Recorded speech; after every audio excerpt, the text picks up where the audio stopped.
Assalamualaikum warahmatullahi wabarakatuh. Jamaah sekalian, ikhwatal iman rahimani wa rahimakumullah.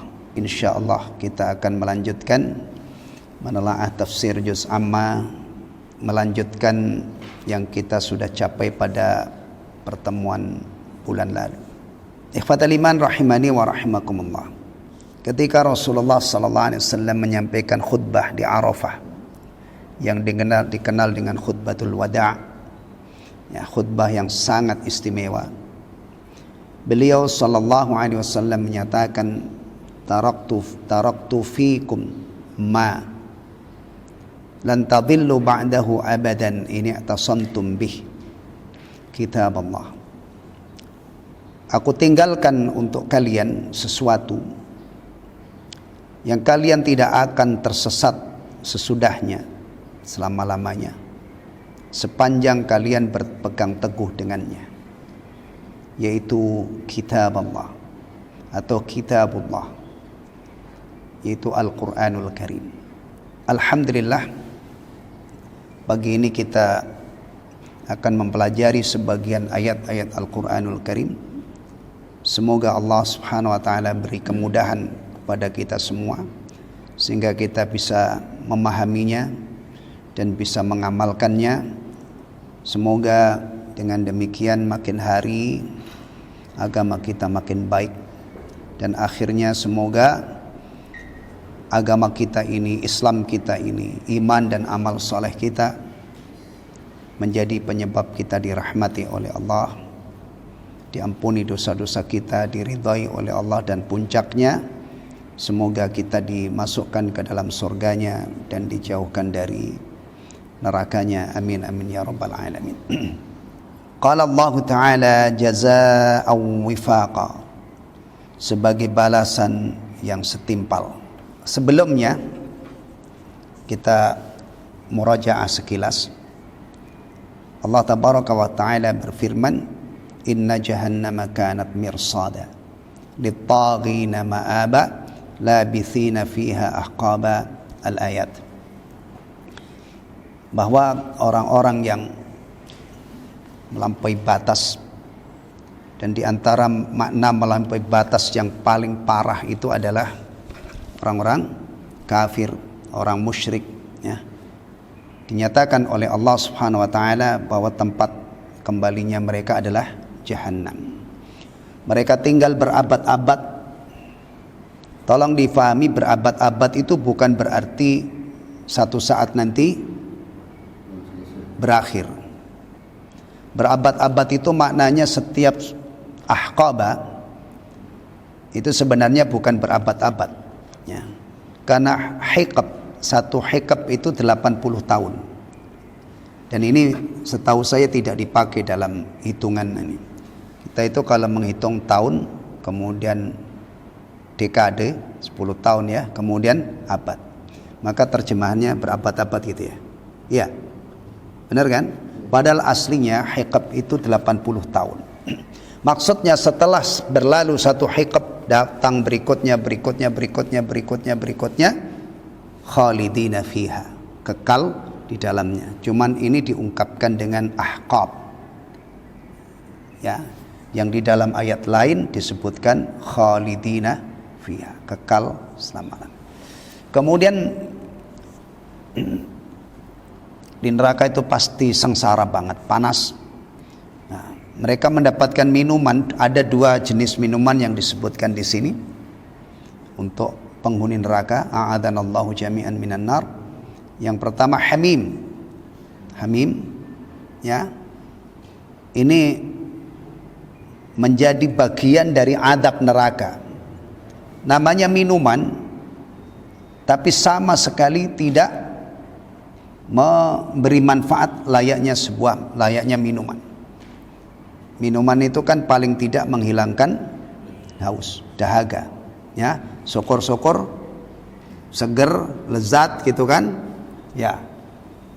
Ini nggak mungkin, karena ini adalah bagian dari azab neraka. Hamim ini menyiksa saking panasnya, yang sangat panas, ya. Antum pernah minum kopi sampai bibir antum hangus nggak? Enggak lah ya. Panasnya, sepanas-panasnya air di dunia ini ya tidak mungkin. Ya. Kalau kita kaitkan dengan ayat lain, ya, itu ada minuman neraka itu sampai membakar muka. Jadi ketika mau diminum itu mukanya ini terbakar. Kemudian setelah masuk ke perut memutus-mutus menyebabkan ususnya terputus-putus. Masya Allah, ya. Ada kematian nggak di sana? Nah, kadang-kadang kita jelaskan begini, ini ada yang ilmunya telat. Sudah sampai di surga, sudah sampai neraka tapi masih bicara, nah apa nggak mati itu? Wah, berarti orang ini telat ilmunya. Kalau sudah sampai di sini sudah tidak ada kematian. Tidak ada kematian. Kematian sudah dimusnahkan oleh Allah Subhanahu wa taala. Ya. Yang kedua, ghasaq. Ghasaq itu menyiksa karena rasanya yang sangat tidak enak dan baunya yang sangat busuk. Karena ghasaq ini adalah musarah alin nar. Ya, cairan-cairan yang keluar dari tubuh penghuni neraka, borok-borok mereka. Berarti apa itu? Nah, apa? Nanah, darah campur itu. Ya, di sini aja kita membayangkan, ya, minuman yang seperti itu gimana? Belum lagi ini tentunya bukan seperti yang ada di dunia ini. Ya. Kita kalau tadabbur ayat-ayat tentang neraka, ujung-ujungnya, ya, kita akan dicekam ketakutan yang amat sangat, kekhawatiran yang luar biasa, dan puncaknya tentu kita isti'adah kepada Allah Subhanahu wa taala. Nah, a'adanallahu jami'an minan nar. Itu puncaknya. Karena kita pasti akan sampai pada suatu keadaan yang tidak bisa, akal kita ini tidak sanggup untuk membayangkan betapa dahsyatnya azab neraka. Demikian juga ketika kita tadabbur ayat-ayat surga. Insyaallah nanti di sini ada ayat-ayat tentang surga juga. Taib. Qala Syekh Abdul Rahman As-Sa'di rahimahullah. Wa inna mastahaqqu hadhihi al-uqubat al-fadhi'ah. Dan mereka mendapatkan hukuman yang sangat mengerikan ini. Jazaan lahum wa wifaqan, sebagai balasan bagi mereka, wa wifaqan ala ma amilu, dan balasan yang setimpal atas apa yang telah mereka kerjakan. Minal a'malil musilati ilaiha, berupa amalan-amalan yang menceburkan mereka ke dalamnya. Perhatikan, berarti mereka mendapatkan hukuman yang sangat dahsyat ini karena waktu di dunianya sampai mati tentunya tidak bertobat, mereka telah melakukan amalan-amalan yang sangat besar dosanya. Lam yadlimuhumullah, Allah tidak menzalimi mereka. Hukuman yang separah itu adalah sebagai balasan yang setimpal. Ya. Ingat, di mahkamah Allah Subhanahu wa taala itu akan tegak keadilan seadil-adilnya. Tidak mungkin ada kezaliman. Ya. Jadi jangan sampai kita punya bayangan bahwa mereka yang diazab yang begitu dahsyat itu karena menjadi korban kezaliman Allah Subhanahu wa taala. Ya. Walakin zalamu anfusahum, akan tetapi mereka menzalimi diri mereka sendiri. Mereka menzalimi dirinya. Ya. Perbuatan zalim ikhwatal iman itu kalau dibahas secara detail, ya, itu macam-macam. Yang paling dahsyat adalah zalim terhadap Allah. Itu diposisikan, didudukkan sebagai akbarul kabair, dosa besar yang paling besar. Ya. Didudukkan sebagai zulmun kabir. Ya bunayya la tusyrik billah inna syirka la zulmun azim. Ya. Dzulmun azim. Kezaliman yang besar. Kalau kita ungkapkan dengan dhalal, kesesatan, ya, perbuatan menyekutukan Allah, perbuatan zalim pada Allah, itu tidak cukup hanya dhalal. Biasanya kata sifatnya itu dhalalim ba'id, kesesatan yang jauh. Apalagi dhalalim mubin, kesesatan yang sangat nyata, yang nyata, dan lain sebagainya. Zalim kepada Allah, ya. Kemudian berikutnya zalim terhadap siapa? Sesama manusia. Urutannya yang paling besar adalah tentunya zalim terhadap ibu, zalim terhadap ayah, bapak, zalim terhadap kerabat, termasuk zalim terhadap tetangga, ya, zalim terhadap sesama manusia, bahkan sampai ada zalim terhadap hayawan, ya. Ada wanita dikhabarkan oleh Rasulullah SAW disiksa gara-gara dia telah berbuat zalim kepada kucing. Kucing, ya, masih ingat ceritanya? Kucingnya ini dikurung, dibiarkan, gak dikasih makan, gak dilepas, sampai akhirnya mati. Mati apa meninggal? Apa wafat? Terserah, ya. Ya. Kemudian ada juga ini zalim terhadap diri sendiri, ya. Zalim terhadap diri sendiri, ya. Kadang-kadang ada orang itu berbuat zalim tapi tidak ada korbannya kecuali dirinya sendiri, ya. Baik. Walihada dzakara a'malahum allati istahaqqu biha hadzal jaza'. Oleh karena itu Allah menyebutkan amal-amal mereka, perbuatan mereka yang menyebabkan mereka berhak menerima balasan ini. Wah, ini berarti perbuatannya ini parah, ya. Tidak mungkin dosa kecil, ya kan? Tidak mungkin, ya. Faqala, maka Allah berfirman, innahum kanu la yarjuna hisaba. Sesungguhnya mereka tidak takut kepada hisab, atau maksudnya tidak percaya dengan adanya hisab. Ay la yu'minuna bil ba'si. Perhatikan, hisab ini posisinya, ya, berlangsungnya hisab itu adalah setelah dibangkitkan, dikonsentrasikan di mahsyar, akan dikumpulkan oleh Allah orang yang pertama. Orang yang pertama itu siapa? Adam, sampai orang yang terakhir. Tidak ada yang tercecer satupun di alam barzakh. Antum bisa bayangkan dari sini, ya, kalau kita luangkan waktu untuk merenung beberapa menit, kita nanti akan setelah dibangkitkan itu ada di tempat datar, qa'an saf-safa, rata datar. Yang ada di sana itu adalah, kalau dari manusia semua manusia, kalau dari jin ya semua jin ada di tempat itu. Kita bisa berimajinasi, ya, membayangkan dahsyatnya mahsyar. Kita bayangkan yang tahun lalu yang tahun lalu pergi haji siapa?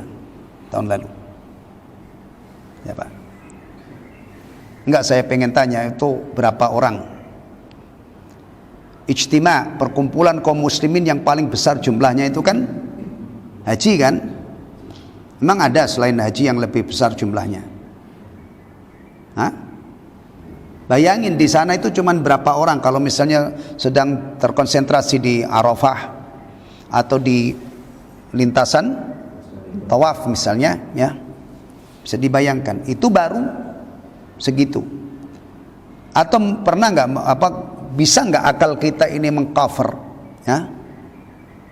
Seandainya orang dari Sabang sampai Merauke itu digiring, dikonsentrasikan ke Pulau Jawa, semuanya digiring ke sini. Kira-kira gimana? Hah? 200 berapa juta? Penduduk kita itu berapa? Nah, dan seterusnya, ditambah lagi satu benua, ditambah lagi benua yang lain, Australia, Eropa, Amerika, mana yang belum saya sebut? Afrika ya. Nah, baik.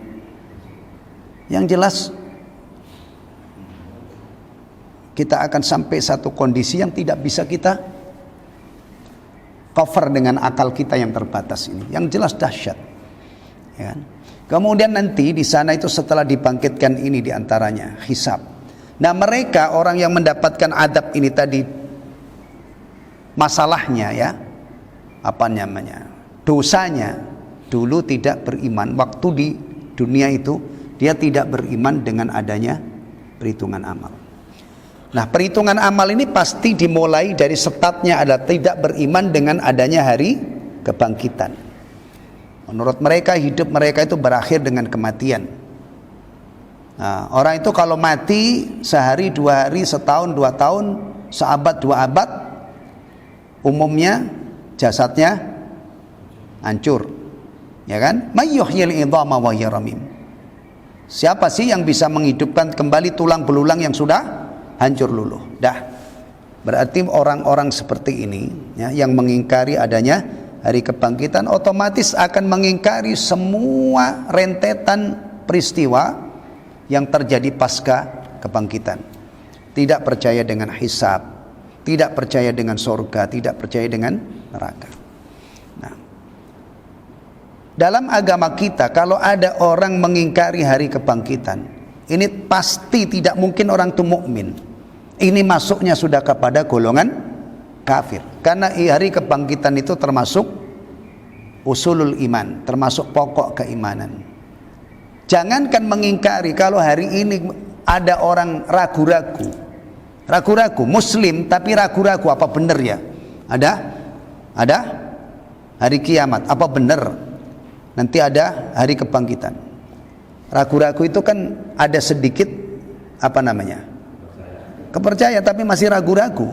Orang begini ini belum dikatakan mukmin. Tolong ingat baik-baik, urusan iman itu adalah harus sampai seyakin-yakinnya, tidak tercampur sedikit pun adna syak, tidak tercampur sedikit pun keraguan. Ya. Maka kalau orang itu kalau ragu-ragu dalam hal-hal yang wajib dia imani, itu ada istilah kufur syak, kufur karena keraguan-raguan. Yang lebih parah lagi kufur karena ingkar. Nah. Taib. Wala anna Allah yujazil khalqa bil khairi wasyarr. Dan dia tidak beriman bahwa Allah akan memberi balasan kepada makhluknya, terutama yang mukallaf ya. Yang mukallaf itu siapa? Sapi itu mukallaf apa enggak? Sapi itu dijanjikan oleh Allah ganjaran balasan kebaikan dan keburukannya apa enggak? Enggak. Ya sapi itu ya berakhir kemarin itu. Waktu antum sembelih, kemudian antum apa setelah itu? Ya selesai. Nah, kalau toh nanti dikisas oleh Allah, itu selesai dikembalikan, tidak kembalikan asalnya, kembali tanah ya, tidak ada lagi surga dan neraka untuknya. Nah, kalau kita dan jin, wa ma khalaqtul jinna wal insa illa liya'budun. Ini urusannya panjang. Tidak cukup dibangkitkan kemudian dibiarkan di mahsyar, enggak. Lanjutnya adalah dihisab ya. Kemudian fariqun finnar, fariqun fil jannah wa fariqun fis sa'ir, finnar. Sekelompok orang nanti akan balasannya adalah dimasukkan ke dalam surga dan sekelompok yang lain masukkan ke dalam neraka. Nah, ini orang yang mengingkari kebangkitan, yang tidak beriman dengan adanya hari kebangkitan, yang tidak beriman bahwa Allah nanti akan memberi balasan atas perbuatan baik dan buruknya ya. Ini yang sudah dijelaskan di awal, bahwa mereka itu tempatnya di jahanam selama-lamanya, kemudian kondisinya ya, mengerikan, sengsara. Ada minuman yang satu namanya hamim, itu menyiksa karena panasnya. Yang satu lagi namanya apa tadi? Ghasak, itu menyiksa karena uh, rasanya yang naudzubillah min dzalik, ya, dan aromanya juga, ya, baunya, ya. Tayyib. Falidzalika ahmalu al-amalil akhirah. Nah, ini turunannya, ya, karena mereka tidak beriman dengan adanya hari kebangkitan, otomatis juga tidak beriman dengan adanya balasan amal perbuatannya. Maka falidzalika ahmalu al-amal lil akhirah. Oleh karena itu mereka mengabaikan amal untuk akhiratnya. Nah, ini yang aneh, ini kita. Yang aneh, orang muslim yang mengaku yang yakin dengan adanya hari kebangkitan, yang yakin satu saat nanti akan berdiri di hadapan Allah. Rasulullah sudah mengkhabarkan yang pertama kali dihisab dari orang beriman itu sholatnya. Tapi kadang-kadang keyakinannya itu juga mandul, tidak mendorong dia, tidak memberi energi yang besar untuk iqamatus sholah. Nah, kalau ini kan jelas orang memang tidak percaya dengan adanya kehidupan akhirat. Ya, mereka tentunya akan puas-puasin bagaimana menjalani hidup di dunia ini. Kadang-kadang yang aneh itu kita, ya, mestinya orang Islam itu punya semangat beramal yang luar biasa. Aspek amalinya itu maksimal. Itu sumbernya adalah dari akidahnya. Yang pertama taufik dari Allah, dan kedua adalah imannya. Bagaimana ada orang meyakini Allah itu maha melihat, maha mengetahui, maha mendengar? Bagaimana ada orang yang meyakini ada malaikat yang ditugaskan untuk mencatat amalnya? Bagaimana ada orang meyakini satu saat nanti dia berdiri di hadapan Allah, dihisab, kemudian hidupnya ini tenang-tenang aja, tidak menyiapkan amal yang diharapkan dari amal ini, dia selamat di akhiratnya. Mari kita perhatikan, kita introspeksi diri kita ini, ya. Sudah sejauh mana persiapan kita untuk menghadapi hisab ini? Apalagi yang dihisab? Rasulullah menjelaskan ada 4 permasalahan besar, 4 pertanyaan besar. Umurnya, habis untuk apa? Hartanya, dari mana dia mendapatkan dan untuk apa dia belanja ke ilmunya, ya. Ini kadang-kadang yang sering disampaikan itu kan dai-dai atau khatib biasanya memperingatkan kepada orang kaya. Wahai orang-orang yang dianugerahi oleh Allah kekayaan yang melimpah, ya, hati-hati kalau kamu tidak belanjakan di jalan Allah, kalau tidak tunaikan zakatnya, tidak infakkan di jalan Allah, itu harta nanti akan dijadikan alat oleh Allah untuk mengadab, menyiksa pemiliknya. Itu kan. Ini kalau ada orang kaya dan dia faham, bisa saja khotibnya itu disamperin setelah, ya, baik-baik maksudnya dengan adab, ya, Pak Ustadz, tadi yang Pak Ustadz kesampaikan itu ada yang kurang. Kenapa yang Pak Ustadz ingatkan itu hanya orang kaya? Bukankah Rasulullah mengkabarkan orang yang berilmu itu juga akan dihisab oleh Allah? Ilmu untuk apa? Ya. Hanya untuk gagah-gagahan, hanya untuk koleksi pengetahuan, terutama ilmu syar'i ini, ya, yang seharusnya itu membuahkan amal, itu dihisab, ya. Baik, coba kalau kita itu hidup butir-butir akidah seperti ini, itu dekat dengan kita, insya Allah, ya, kita mudah untuk istiqamah. Tapi kalau kita hidup ini sudah nyerah, hidup kok repot-repot, susah-susah, ikutin aja banyak orang, gimana? Istilahnya sudah menjadi pecundang sebelum bertarung, gimana?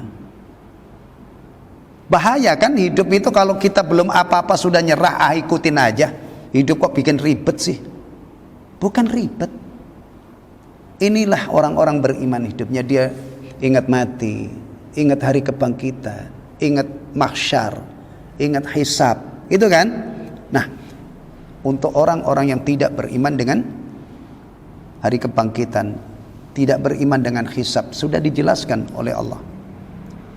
Makanya ikhwatal iman, kita bisa bayangkan kalau ada orang mengaku beragama Islam atau bahkan Islam tulen asli sejak lahir, tapi tidak kenal Al-Quran, itu apa yang ada di nih? Sehari-harinya orang yang mengaku beragama Islam itu apa yang ada dalam batok kepalanya itu istilahnya.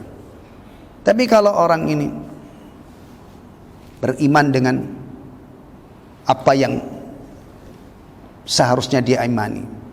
Kalau kita bicara iman itu kan rukun iman yang 6 itu ya. Kalau itu benar-benar kuat, terhujam di dalam hatinya, tiap hari dia ingat itu. Bahkan sebelum ini di waktu di dunianya itu ya, dia selalu ingat bahwa ada muraqabatullah. Allah itu selalu mengawasi dirinya. Ini lebih efektif daripada CCTV. Ya. Lama-lama mungkin ini lama-lama itu nanti setiap sudut, setiap ini dipasang CCTV ya, atau mungkin nanti ada teknologi yang lebih canggih lagi untuk memantau tingkah laku atau perbuatan manusia. Coba bayangin, orang yang benar-benar beriman tidak butuh CCTV.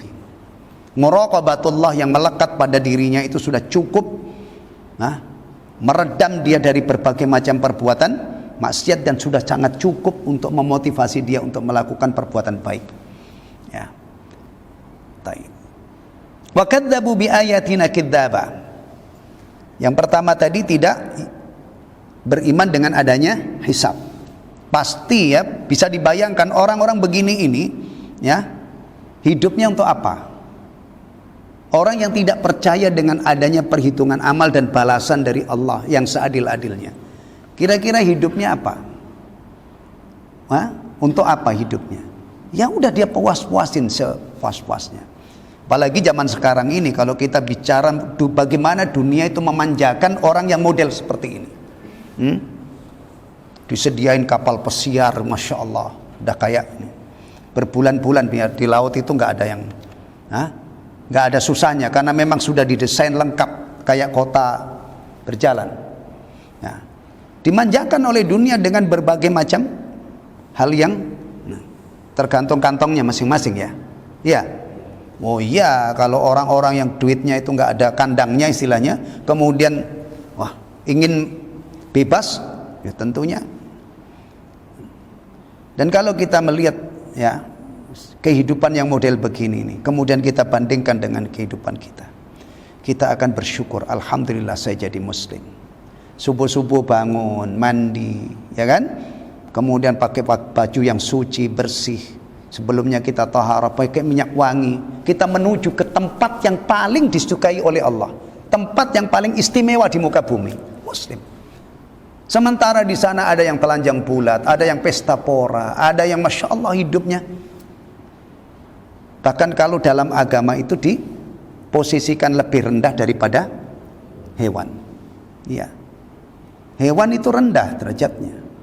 Maka kita itu diizinkan oleh Allah mengkonsumsi sapi yang beratnya paling berat berapa ton? Sapi itu ada yang kemarin berapa? Korban yang paling besar kemarin berapa beratnya? Ini menunjukkan bahwa manusia ini kelasnya tinggi. Makanya Allah Subhanahu wa taala izinkan untuk mengkonsumsi binatang ternak, onta, sapi, kambing ya. Dalam siklus kehidupan ini, itu yang tinggi kelasnya memangsa yang rendah. Nah manusia ini bukan hanya karnivora ya, coba apa saja menunjukkan kelas kita ini tinggi, tapi kalau hidup kita itu ala hayawan ya, Allah sudah nyatakan kalau ada manusia kok gaya hidupnya itu seperti hewan, itu bukan setara dengan hewan, tapi posisinya lebih rendah, karena seharusnya dia itu mengabdi, menghamba kepada Allah ya, yang itu menyebabkan dia mulia, kemudian dia sia-siakan kesempatan itu, dia jalani hidup kayak binatang ternak, makan-makan. Orang itu biasanya kalau berawal dari makan-makan, berikutnya apa? Kalau syahwat perut itu sudah dimanjakan, berikutnya apa? Syahwat apa yang akan memuncak? Syahwat apa? Setelah perut kenyang itu berikutnya syahwat apa? Syahwat kemaluan lah. Tidur ya nanti Pak Imam. Nah, kalau sudah lelah, capek, pasti itu berbanding lurus itu, ya. Makanya dalam Islam itu orang yang belum bisa nikah, untuk meredam syahwatnya direkomendasi oleh Rasulullah untuk apa? Puasa, lapar. Ya. Baik. Nah, ini berikutnya, ini juga tidak kalah pentingnya. Wa kadzdzabu bi ayatina kidzaba, dan mereka mendustakan ayat-ayat kami. Ya, dengan apa namanya? Mendustakan ayat-ayat kami dengan sesungguh-sungguhnya. Ya. Baik. Ini yang kedua ya, ay kadzdzabu biha, yakni mendustakannya. Takdziban wadihan sarihan, pendustaan yang jelas, yang vulgar, yang nyata. Ya. Ayat-ayat Al-Quran didustakan. Mereka mengatakan ini asatirul awwalin, dongengan orang-orang terdahulu. Ini mah apa namanya? Sihir. Nah, yang dipelajari dari tukang-tukang sihir sebelumnya. Oh, ini ucapan penyair. Ini adalah ucapan kahin. Semuanya. Padahal ayat-ayat Allah ini adalah kalamullah, firman Allah. Ya, tayyib. Wa ja'atuhumul bayyinat fa'anaduha, dan datang kepada mereka bukti-bukti yang nyata, namun mereka mengingkarinya. Nih. Pertama tadi, tidak percaya dengan adanya hisab. Kemudian mendustakan ayat-ayat Allah. Mendustakan ayat Allah itu pasti kafir. Ya. Al-Quran itu membelah orang. Tolong ingat baik-baik. Al-Quran ketika sudah diturunkan oleh Allah itu membelah orang. Ada mukmin, ada kafir. Karena dalam Islam rukun iman itu ada al-iman bil kutub. Betul ya? Beriman kepada kitab-kitab Allah. Yang wajib diimani adalah semua kitab yang telah Allah khabarkan diturunkan kepada sebagian Rasulnya. Antum percaya nggak kalau Allah itu dulu menurunkan kitab Injil? Percaya? Oh, kalau nggak percaya ya nggak mukmin lah. Percaya ada kitab Taurat, ada Zabur? Percaya. Karena kalau misalnya saya nggak percaya, Ustaz, antum nggak percaya, nggak mungkin antum Muslim. Untuk menjadi muslim itu ada namanya rukun iman bil kutub, iman kepada kitab-kitab Allah, iman kepada utusan-utusan Allah, malaikat-malaikat Allah. Puncaknya yang pertama tentunya iman kepada Allah. Ya. Jadi kalau ada ini Al-Quran sudah diturunkan tapi mereka mendustakan, orang-orang yang mendustakan Al-Quran ini tidak mungkin disebut mukmin.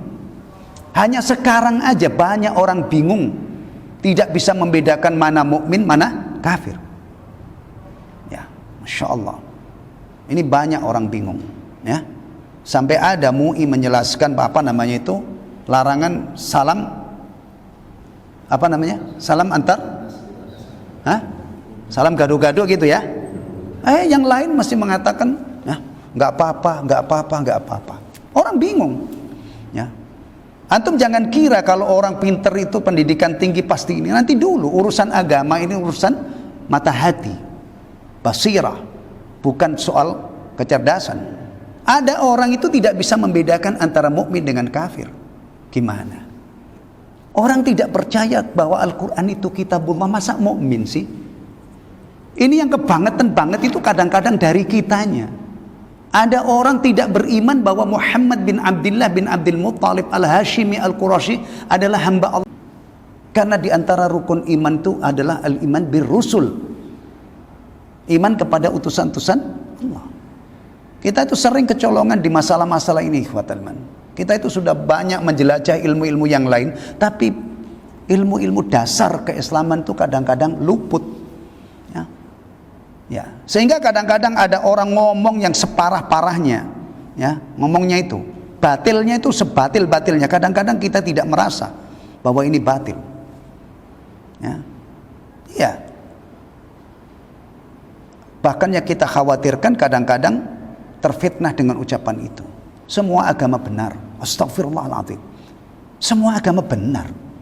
Kita Muslim punya keyakinan itu, dari mana itu? Kalau benar orang Islam itu punya keyakinan semua agama benar, untuk apa dia berdoa kepada Allah agar anaknya jadi anak soleh? Kalau benar berarti anaknya mau memeluk agama apa saja. Hah? Yang nggak dia pikirin. Benar nggak? Benar nggak? Kalau prinsip orang-orang beragama Islam sudah punya prinsip semua agama benar, ya, itu anaknya ada 10. Hah? Tidak mungkin dipikirkan supaya menjadi Muslim. Tidak mungkin dia berdoa Rabbana hab lana min azwajina wa dzurriyyatina qurrata a'yun waj'alna lil muttaqina imama. Kalau toh dia berdoa dengan doa itu gimana? Yang enggak sesuai dengan keyakinannya yang menyatakan semua agama benar. Taib. Tolong perhatikan bagian-bagian seperti ini ya. Ya. Ini wa kadzdzabu bi ayatina kidzaba. Ini pasti orangnya tidak mungkin mukmin. Maka balasannya sedahsyat itu. Berarti mendustakan Al-Quran, mendustakan apa tadi? Kebangkitan dan rentetan peristiwa sesudahnya. Itu dalam ajaran Islam. Ini amal yang sangat dahsyat. Makanya jazaknya, kata Syekh Abdul Rahman As-Sa'di tadi, mereka mendapatkan azab yang sedahsyat itu, mendapatkan adab yang sangat mengerikan karena perbuatan mereka, bukan karena Allah mendolimi mereka. Ini kadang-kadang ada orang Islam itu semua dianggap enteng, syirik dianggap enteng, murtad dianggap enteng, dosa-dosa besar meninggalkan sholat dianggap enteng. Padahal kalau kita pelajari agama kita ini ada namanya al-kabair, dosa-dosa besar. Atau bahkan yang lebih mengerikan lagi adalah nawaqidus syahadatain, pembatal iman, syahadah, pembatal tauhid ya.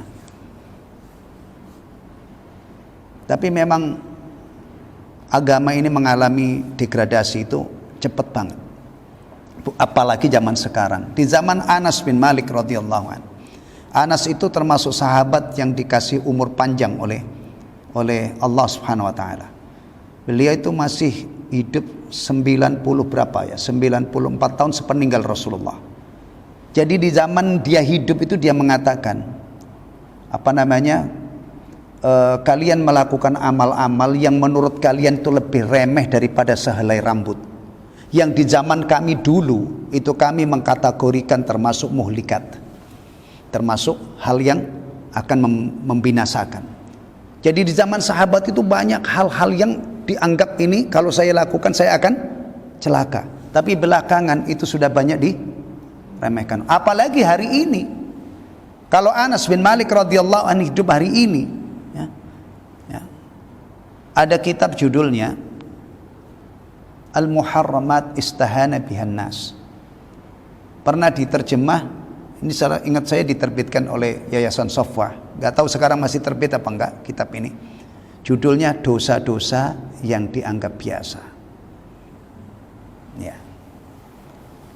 Dan kalau kita renungkan hari ini, kalau antum menyampaikan ini mungkin dianggap janggal, perbuatan dosa ya, tapi sudah dianggap biasa.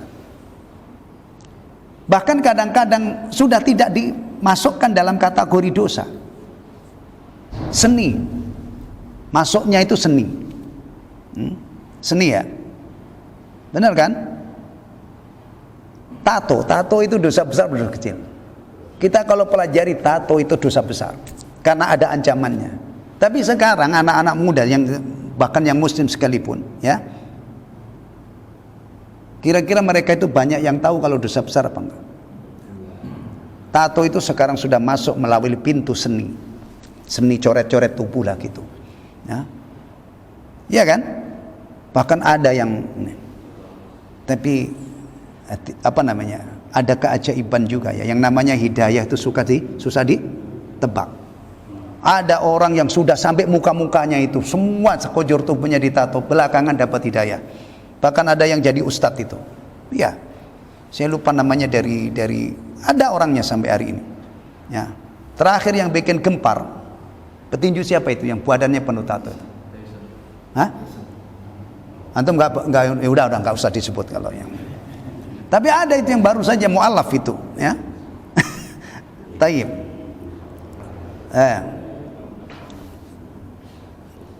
Perhatikan, wa kulla syai'in ahsainahu kitaba, dan segala sesuatu telah kami tulis, kami catat dalam suatu kitab. Jadi perbuatan setiap orang yang mengingkari kebangkitan, yang mengingkari hisab, yang mendustakan, itu tidak ada yang hilang. Ya, tidak ada yang hilang, tercatat secara rapi. Ya, berikutnya nanti pasti mendapatkan balasan yang seadil-adilnya. Ya, ini masalahnya. Ya. Wa kulla syai'in, dan segala sesuatu, min qalilin wa katsir, yang sedikit dan yang banyak, khairin wa syarr, yang baik dan yang buruk, ya, ahsainahu kitaba, ay katabnahu fil lauhil mahfud, kami tulis, kami catat di lauhul mahfud. Fala yakhshal mujrimuna, maka janganlah orang-orang yang berdosa itu khawatir, anna adzabnahum bidhunubin lam ya'maluha, bahwa kami akan menyiksa mereka dengan dosa yang tidak pernah dilakukannya. Wahai orang-orang yang pendosa, kamu jangan khawatir bahwa kami itu akan mengadab kamu dengan dosa yang tidak pernah kamu lakukan. Karena kalau itu kami lakukan, berarti kami berbuat zalim, mengadab orang, menyiksa orang dengan perbuatan yang tidak pernah dia. Nah, kalau di dunia ini,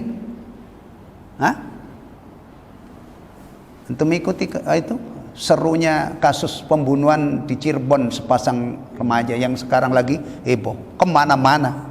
Ya, inilah dunia. Tapi nanti di akhirat itu tidak mungkin Allah berbuat zalim. Di antara bentuk kezaliman itu, Allah tidak mungkin mengadab orang yang tidak melakukan kesyirikan, tidak melakukan kekafiran, kemudian diadab layaknya orang musyrik dan orang kafir. Itu nggak mungkin. Beda dengan di dunia ini, orang bari, orang nggak bersalah bisa mendekam, mungkin. Bahkan kadang-kadang ada orang yang sudah terlanjur menjalani hukuman sekian tahun, ternyata terbukti dia bersalah, dikeluarkan lagi, direhabilitasi namanya. Ini kekacauan dunia begini, ini wajar. Apalagi kalau hakim-hakimnya sudah tidak takut kepada Allah, para saksi juga bisa dibeli. Bagaimana mungkin ada keadilan? Kalau saksi bisa direkayasa, hakimnya juga sudah tidak takut berbuat zalim. Udah. Makanya tumpuan harapan orang mukmin persoalan keadilan itu adalah di mahkamah Allah Subhanahu wa taala. Wala yahsabu annahu yadhi'u min a'malihim syai', dan jangan sampai mereka mengira bahwa Allah akan menyia-nyiakan amalnya sedikit pun. Tidak mungkin ada amal yang disia-siakan oleh Allah. Ya. Baik. Au yansa minha mithqala dzarrah, atau jangan sampai orang punya anggapan bahwa Allah lupa terhadap satu amal seberat dzarrah pun. Berarti ketika kita punya keyakinan Allah akan memberi balasan yang seadil-adilnya, pertama pasti Allah Maha mengetahui. Baik. Yang kedua, Allah juga tidak lupa.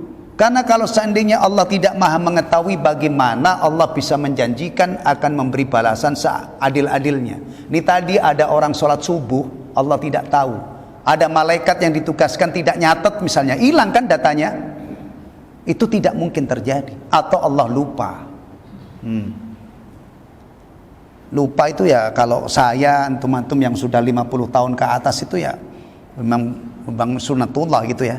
Tapi Allah tidak mungkin ngantuk, nggak mungkin tidur, nggak mungkin lupa. Jadi kalau kita memuji Allah, subhanallah, maha suci Allah, itu yang kita sucikan dari Allah, diantaranya yang paling pertama adalah syarik, sekutu, anak. Ya, ini kadang-kadang ada orang fasih mengucapkan subhanallah, subhanallah. Tapi ada orang meyakini Allah punya anak, dia diam, bahkan membenarkan perbuatan itu. Lantas apa substansi ucapan kita ketika memuji Allah subhanallah, maha suci Allah dari apa? Maha suci Allah dari sekutu, maha suci Allah dari punya anak, maha suci Allah dari tidur, ngantuk, maha suci Allah dari lupa, maha suci Allah dari berbuat apa tadi? Zalim. Tayyib. Kama qala ta'ala, sebagaimana firman Allah Ta'ala, وَوُضِعَ الْكِتَابُ فَتَرَى الْمُجْرِمِينَ مُشْفِقِينَ مِمَّا فِيهِ وَيَقُولُونَ يَا وَيْلَتَنَا مَا لِهَذَا الْكِتَابِ la yughadiru saghiratan wala kabiratan illa ahsaha.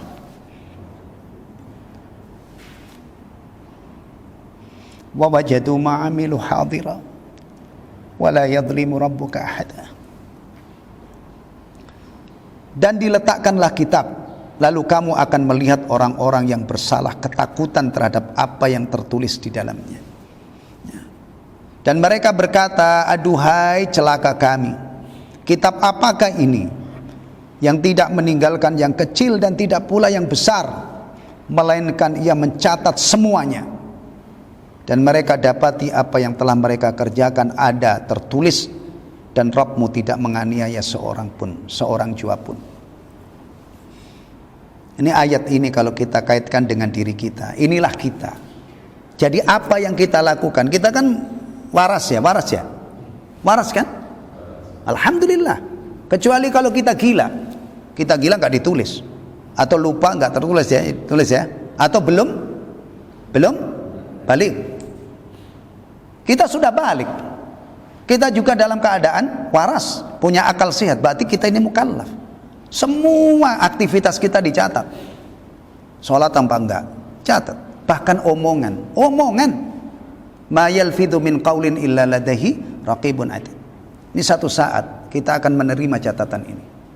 Sekarang masih gaib, tapi kita yakin, seyakin-yakinnya kita ini punya kitab catatan amal yang satu saat nanti pasti nyata, diberikan oleh Allah, dan tidak mungkin salah.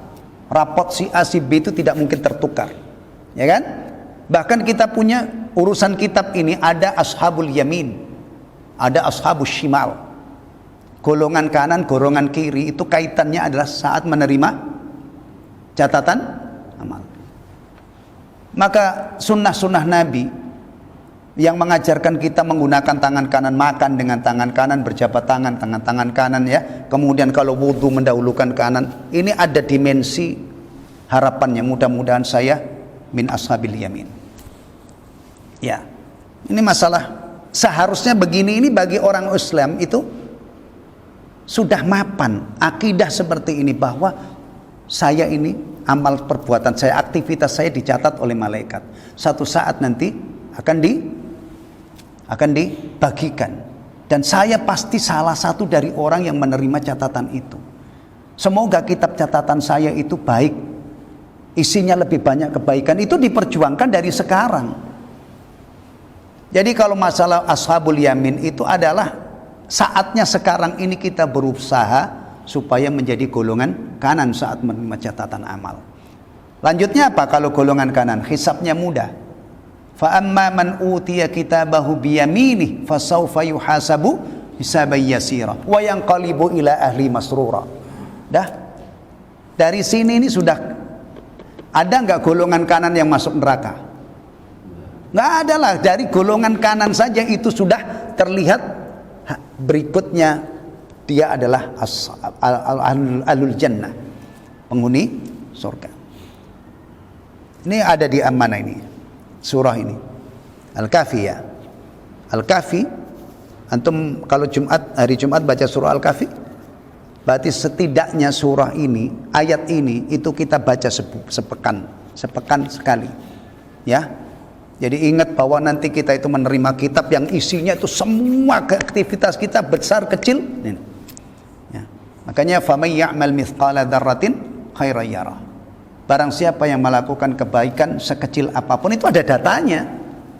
Makanya Rasulullah SAW juga memotivasi umatnya. Ini kadang-kadang ya kita itu sudah dimotivasi habis-habisan oleh Rasulullah untuk melakukan kebaikan, tapi kita menyia-nyiakannya. Penyakit kita, ya, kenapa umur kita itu minim kebaikan? Kita itu halu ya.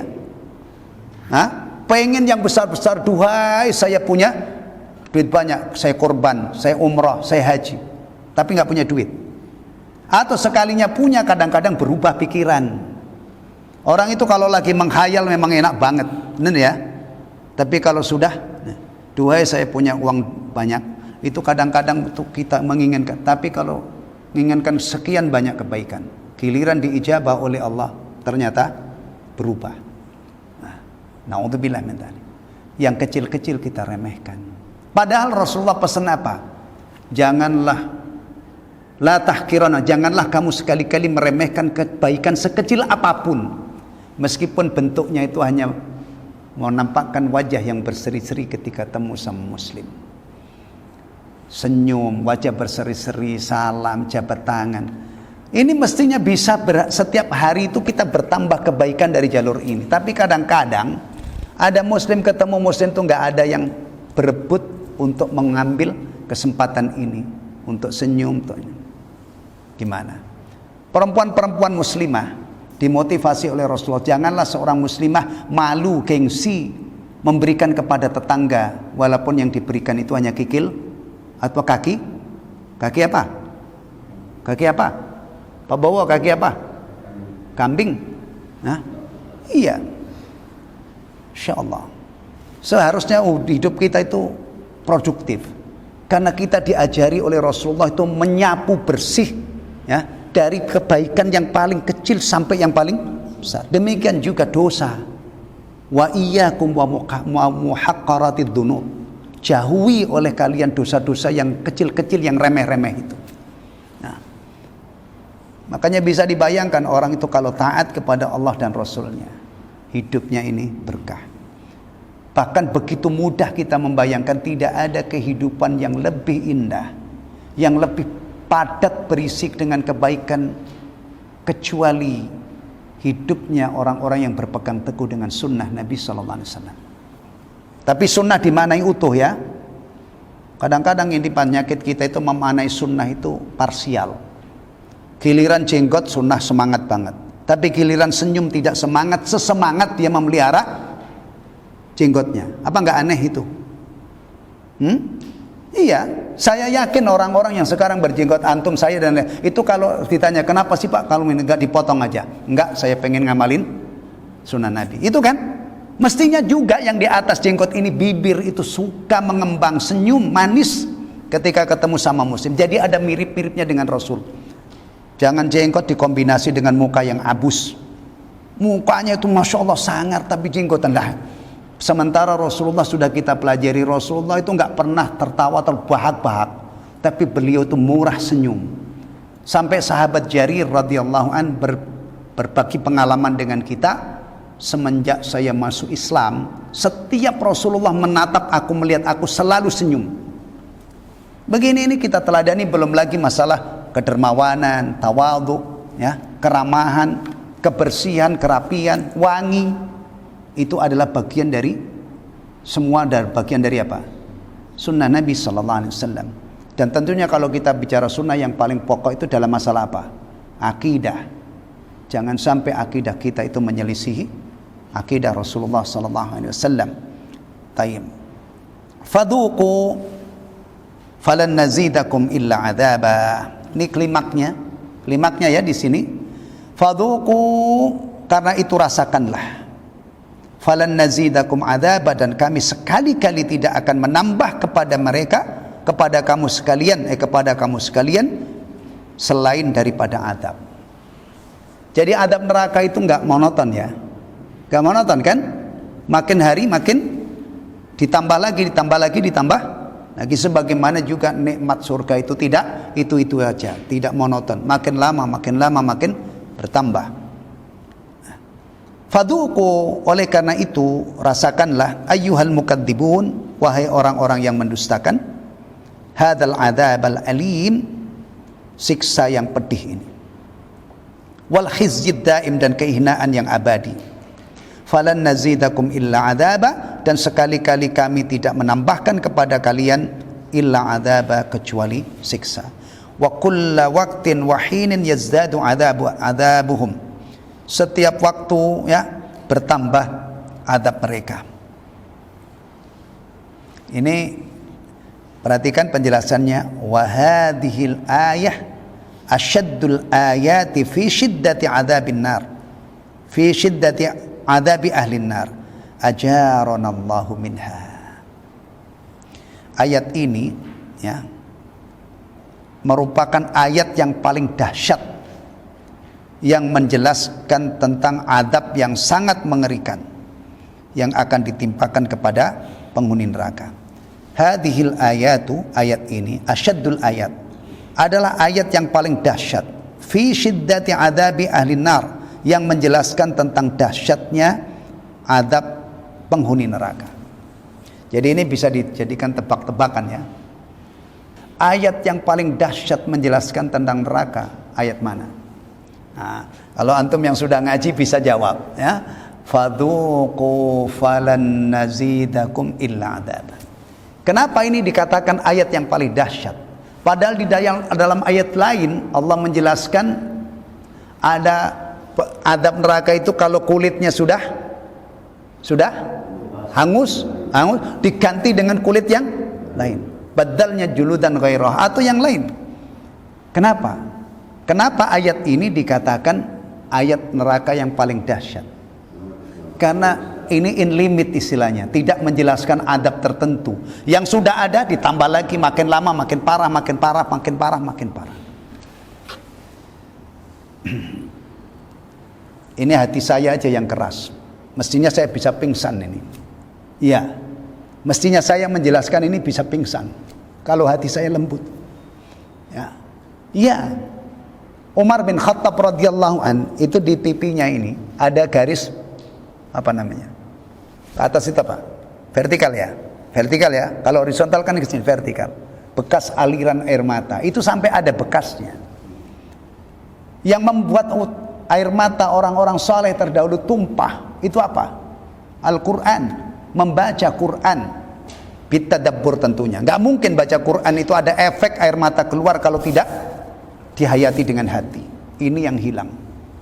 Ya, Masya Allah. Mestinya ya kita membaca ayat ini paling tidak itu nangis. Tapi karena hati kita ini keras, maka itu susah untuk susah untuk kita raih. Ya, ya. Saya baca kitab apa ya, Ahwalul Kiamat apa itu? Itu ada cerita. Ini orang nulis tentang kiamat. Nulis. Orang itu kalau lagi nulis konsentrasinya apa? Jam'ul maklumat, menghimpun maklumat yang akan dituangkan di bukunya itu. Setelah jadi disuruh baca muridnya, dia dengerin. Kitab saya pernah baca di kitab Ahwalul Qiyamah itu apa intiranya? Kalau nggak salah, itu ada cerita itu. Ketika dibacain oleh muridnya, dia pingsan sampai akhirnya menyebabkan kematiannya. Jadi cerita-cerita orang nangis karena tersengat ayat Al-Quran itu biasa banget. Ya, ketika Al-Quran itu menjadi bacaan favorit. Nah, sekarang bisa sih baca Quran nangis, tapi ketika ada orang mati, neneknya meninggal wafat, cucunya baca Quran nangis-nangis. Nah, ya. Tapi dulu tuh enggak. Ya, benar-benar. Ya.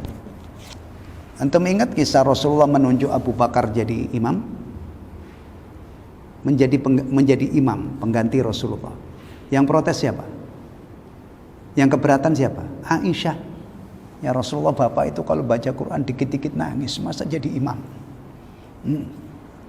Ya, nih ikhwatal iman ya, ini ayat yang paling dahsyat tentang adab neraka, karena ayat ini menjelaskan in limit. Adab yang ada ditambah lagi, ditambah lagi, ditambah lagi. Ya. Kemudian puncaknya tadi, ajaronallahu minha. Ini adab nih. Ulama-ulama yang benar-benar ulama itu kalau menjelaskan begini nggak cengengesan. Kadang-kadang sekarang itu sampai neraka saja dijadikan canda. Ya. Majelis yang diharapkan itu menjadi majelis ilmu, tempat dakwah itu kadang-kadang masya Allah garger tawaria. Ya. Nih begini ini pelajari. Berarti Syekh Abdurrahman As-Sa'di rahimahullah ketika menjelaskan ini penuh dengan penghayatan. Sampai akhirnya beliau panjatkan doa, ajaronallah. Ajarona, bukan ajaroni. Ajaronallah, semoga Allah menyelamatkan kita semua dari neraka. Nih akhlak ulama, sayang sama orang lain, tidak pengen selamat sendiri. Kalau seandainya pengen selamat sendiri, yang diingat itu supaya saya selamat dirinya sendiri, pasti doanya bukan ajaronallah, tapi ajaroni, semoga Allah menyelamatkan saya dari neraka. Tapi doanya ajaronallah, ini menunjukkan bahwa salah satu sifat seorang muslim itu, pertama dia ingin selamat ya, dari neraka dan juga orang lain. Dan itu juga kita lakukan di dalam sholat kita. Kita kalau sholat munfarid sendiri tetap membacanya ihdinas siratal mustaqim, tunjukilah kami, bukan ihdini. Beda kalau doa kunut. Kalau antum doa kunut sendiri, Allahumma hdini fiman hadait, wa afini fiman afait, wa tawallani fiman tawallait. Tapi kalau ada makmumnya, Allahumma hdina fiman hadait. Tapi tidak untuk ihdinas siratal mustaqim. Meskipun munfarid tetap ihdina. Yang pernah saya telaah dalam bab ini, salah satunya adalah ada yang menjelaskan, berarti seorang mukmin ketika dia berdoa memohon kepada Allah agar ditunjuki ke jalan yang lurus, diistiqomahkan di jalan yang lurus, itu bukan hanya untuk dirinya, tapi juga untuk orang lain, mendoakan orang lain supaya juga dapat hidayah. Alhamdulillah sampai di sini, dan ini kita bawa pulang ya. Doa ini kita bawa pulang, kemudian kita berdoa sebanyak-banyaknya. Di antaranya ini juga terwakili dengan doa Rabbana atina fid dunya hasanah wa fil akhirati hasanah wa qina adzabannar. Atau yang lebih fokus lagi, apa? Kalau ini tadi kan isinya bukan hanya memohon perlindungan dari neraka, tapi memohon hasanah dunia, hasanah akhirat. Ada yang lebih fokus lagi. Allahumma inna nas'alukal jannah wa na'udzubika minan nar. Allahumma inna nas'alukal jannah wa na'udzubika minan nar. Allahumma inna nas'alukal jannata wa na'udzubika minan nar. Apa fadilah doa ini? Kalau dibaca 3 kali, maka neraka, surga akan memohon kepada Allah, ya Allah masukkan orang itu ke dalam surga. Neraka akan juga memohon kepada Allah, jauhkan orang itu dari neraka. Allahumma inna nas'alukal jannah wa na'udzubika minan nar. Dan doa-doa lain yang ujung-ujungnya adalah apa? Selamat. Ada lagi yang direkomendasikan oleh Rasulullah sebelum salam, setelah tahiyat akhir, setelah innaka hamidum majid.